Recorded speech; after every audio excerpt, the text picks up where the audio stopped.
Assalamualaikum teman-teman, semoga sehat selalu. Berita kali ini tentang anak bunuh ibu kandung di Muna, jasad dibuang ke sumur. Berita ini sudah diubah dan diedit sedemikian rupa oleh editor seperti berita aslinya yang sudah ada di sekitar kita. Semoga cerita berita ini dapat menambah wawasan untuk kalian dan menambah berkah untuk kita semua. Selamat menikmati.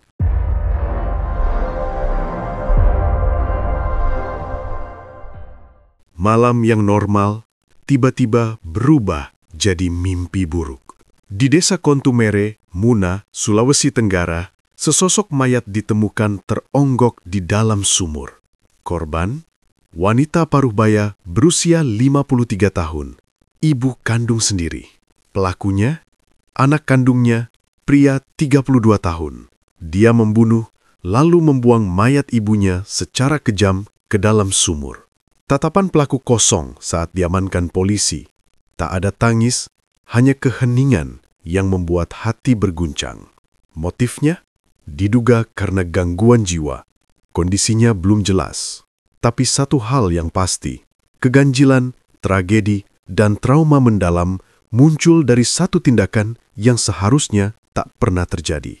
Video ini akan mengungkap setiap detail dari temuan mayat, penyelidikan motif, kondisi kejiwaan sang pelaku, hingga apa yang terjadi dengan tetangga korban. Puisi kehidupan dibalut tragedi, yang membuat kita bertanya, kenapa kasih ibu mesti dibayar dengan pengkhianatan sesuci ini? Tragedi berdarah mengguncang desa Kontumere, Kecamatan Kabawo, Kabupaten Muna. Seorang anak berinisial UA, 32 tahun, mengalami gangguan jiwa, tega menghabisi nyawa ibu kandungnya inisial WL, 53 tahun. Tak hanya itu, AU juga menebas tetangga orang tuanya berinisial LB, 63 tahun, menggunakan sebilah parang hingga kritis. Peristiwa naas itu terjadi Jumat 12 September 2025, sekitar pukul 16.30 WITA. Warga desa histeris setelah menemukan jasad WL di dasar sumur kebun. Tubuh korban penuhi luka, sementara LB ditemukan masih bernyawa namun bersimbah darah akibat sabetan senjata tajam. Korban, WL 53 tahun, seorang ibu kandung, tewas dalam kondisi mengenaskan. Identitas pelaku segera dikantongi. Dia adalah UA, 32 tahun, anak kandung korban. Warga pertama kali melapor setelah bau busuk dan kekeruhan di area sumur. Mereka khawatir adanya sesuatu yang salah setelah melihat sumur terbuka dan air keruh. Beberapa orang mencoba lihat ke dalam dan ditemukan jasad yang tak lagi utuh. Mereka kemudian menghubungi pihak kepolisian. Polisi bergerak cepat. Pengejaran atas pelaku dilakukan malam itu juga setelah laporan warga masuk. Pada Sabtu pagi, 13 September 2025, sekitar pukul 6 WITA, pelaku berhasil diamankan. Dalam penangkapan, UA terlihat dalam kondisi yang mencengangkan. Tatapannya kosong, tidak memakai baju, dan wajahnya tanpa ekspresi emosi yang lazim terlihat dalam kasus kriminal biasa. Wajahnya tampak seperti jauh dari realitas, seperti orang yang tak menyadari sepenuhnya apa yang telah dilakukannya. Tak hanya itu, pelaku sempat menyerang tetangganya, LB, 63 tahun sebelumnya. LB ditemukan luka-luka. Aksi ini memperlihatkan bahwa pelaku tidak hanya melakukan satu tindakan ekstrim, tetapi juga menunjukkan perilaku kekerasan terhadap warga di sekitarnya sebelum tragedi keji terjadi. Penyidikan menemukan bahwa UA diduga orang dalam gangguan jiwa, ODJJ. Karena itu, setelah penangkapan, polisi tidak hanya membawa dia ke kantor polisi, tapi langsung dibawa ke Rumah Sakit Jiwa, RSJ, Kendari, untuk pemeriksaan kejiwaan. Ini langkah yang sangat penting, karena dapat mempengaruhi proses hukum dan juga menentukan apakah pelaku sepenuhnya bertanggung jawab. Namun, hal yang membuat publik bertanya, seberapa parah gangguan jiwanya? Apakah sudah dirawat sebelumnya? Apakah keluarganya tahu? Apakah ada riwayat indikasi kekerasan sebelumnya? Info bahwa pelaku pernah dirawat di RSJ mendukung dugaan adanya gangguan sejak lama. tapi detail resmi masih dibutuhkan. Motif resmi masih dalam pengusutan. Polisi menyebutkan bahwa UA memiliki riwayat gangguan kejiwaan. Tapi itu belum menjawab sepenuhnya. Apa yang membuatnya benar-benar mencabut nyawa ibunya? Apakah ada pemicu tertentu? Konflik pribadi? Keluhan mental? Hal si pelaku rasakan hari itu? Apakah ada tekanan dari lingkungan? Warga di desa mencemaskan bahwa tindakan kekerasan muncul tiba-tiba, mungkin diikuti perubahan perilaku pelaku yang tidak diperhatikan. Ada rumor, ada kabar bahwa UA pernah dirawat sebelumnya. Tetapi apakah terapi mental yang dijalani berhasil? Apakah sudah ada intervensi keluarga? Semua ini masih abu-abu. Pertanyaan besar juga, bagaimana tetangganya, LD, 63, terluka?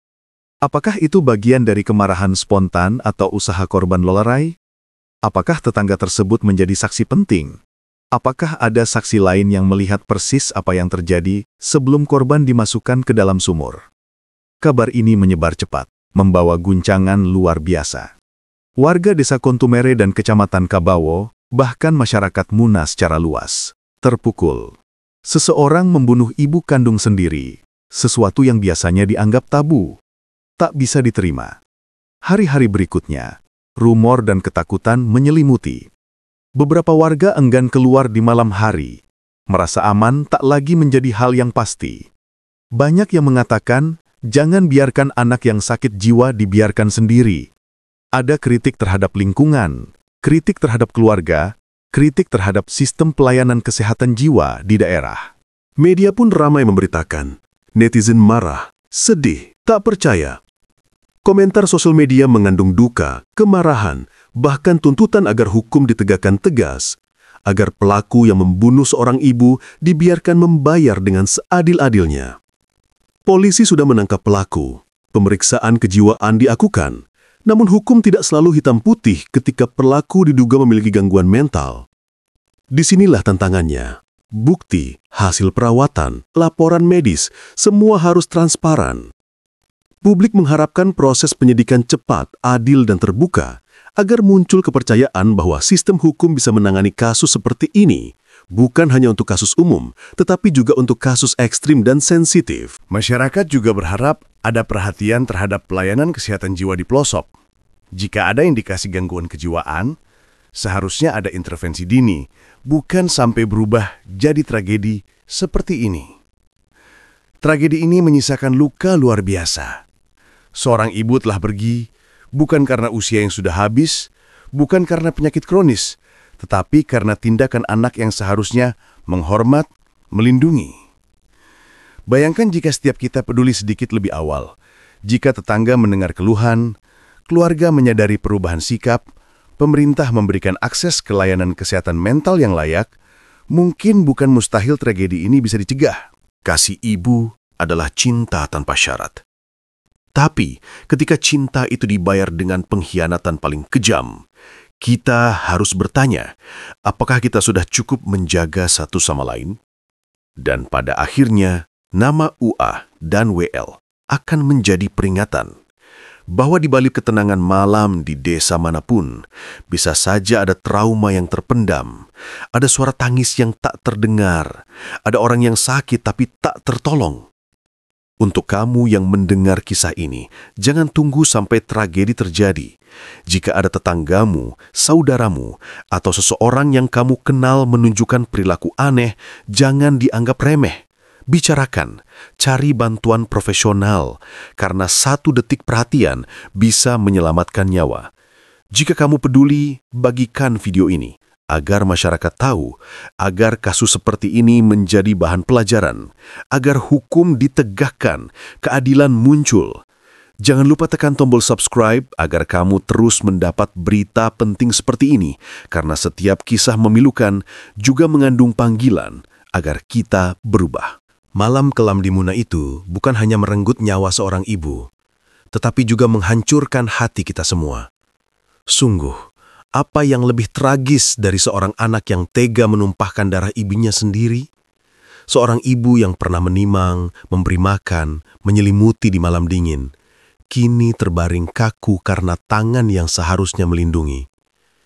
Ini adalah luka yang tak bisa dihapus, sebuah noda hitam yang akan terus menghantui. Mari kita jadikan tragedi ini sebagai cambuk, agar kita lebih sadar untuk menahan amarah, lebih sabar menghadapi perbedaan, dan lebih tulus mencintai keluarga. Karena cinta seorang ibu hanya datang sekali dalam hidup kita. Dan ketika cinta itu terenggut, dunia menjadi sepi, doa menjadi hampa, dan hidup tak lagi sama.